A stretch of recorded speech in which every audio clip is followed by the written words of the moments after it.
Dear students, आपके CBT परीक्षा की तैयारी के लिए आज हम फिर से एक नया वीडियो लेके आए हैं जिसमें मैग्नेट और कैपेसिटर से संबंधित कुछ महत्वपूर्ण क्वेश्चन हैं।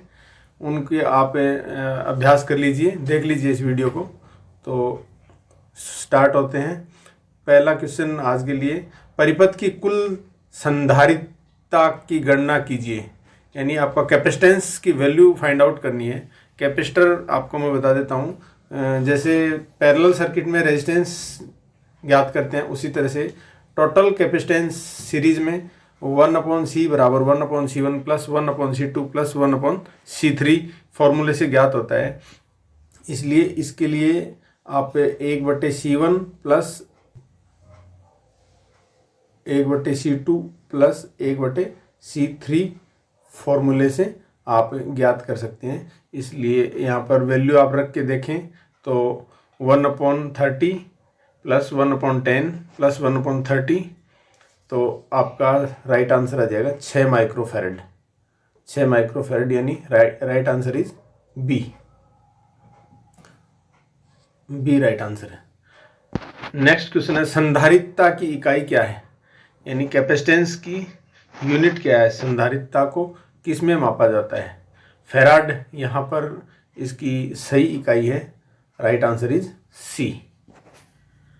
नेक्स्ट क्वेश्चन के लिए अपन चलते हैं। संधारित्रता के मान को कैसे कम किया जा सकता है? कैपेसिटेंस की वैल्यू को कम करना है, किस तरह से कम किया जा सकता है?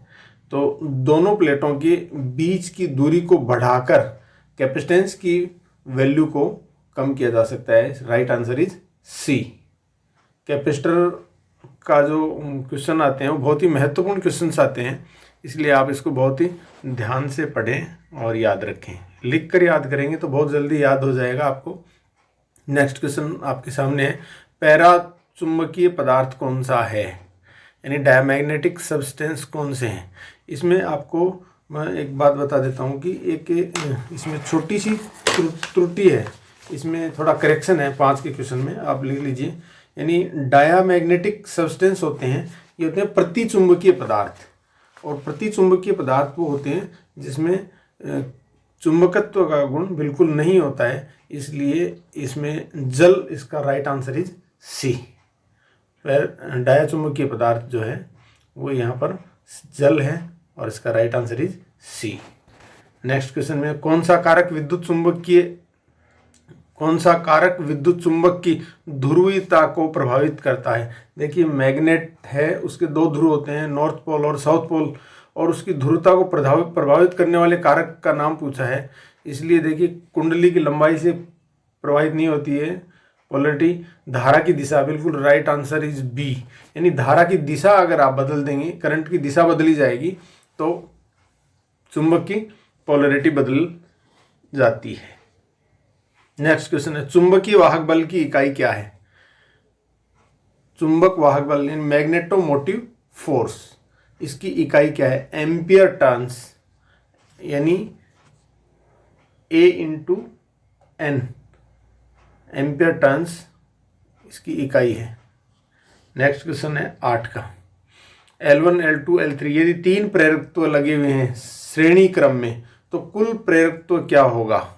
श्रेणी क्रम में प्रेरकत्व लगे हुए हैं तो इसका कुल प्रेरकत्व है LT = L1 + L2 + L3। Right answer is B. ये सामान्य श्रेणी क्रम की भांति ही जुड़ते हैं और इसका राइट आंसर इज बी। कौन सा पदार्थ अनुचुंबकीय पदार्थ है? पैरामैग्नेटिक पदार्थ कौन सा है? इसमें आपसे पूछा गया है। इसमें पैरामैग्नेटिक पदार्थ है कॉपर। तांबा जो है वो पैरामैग्नेटिक पदार्थ है। Right answer is B. ये आपको चित्र में BH कर्व दिखाया गया है।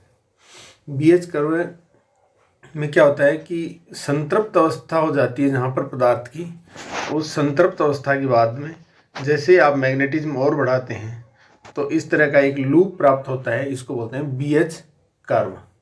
BH कर्व में x द्वारा अंकित भाग का नाम पूछा है।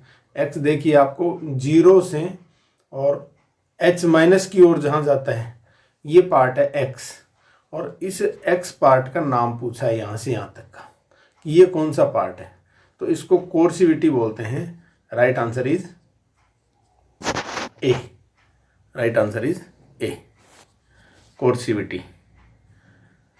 नेक्स्ट क्वेश्चन आपके लिए, यदि विद्युत आवेश Q और वोल्टेज V है तो संधारित्र का सही अभिव्यक्ति क्या है? इसमें आप C बराबर Q/V होता है। Right answer is a. आप लिख लीजिए इसको। कैपेसिटेंस जो होती है, कैपेसिटर की कैपेसिटी होती है, वो आवेश बटे वोल्टता होती है, इसलिए right answer is a. Next है फ्लक्स घनत्व तो हमेशा चुंबकीय बल के पीछे रहता है, किसको परिभाषित करता है?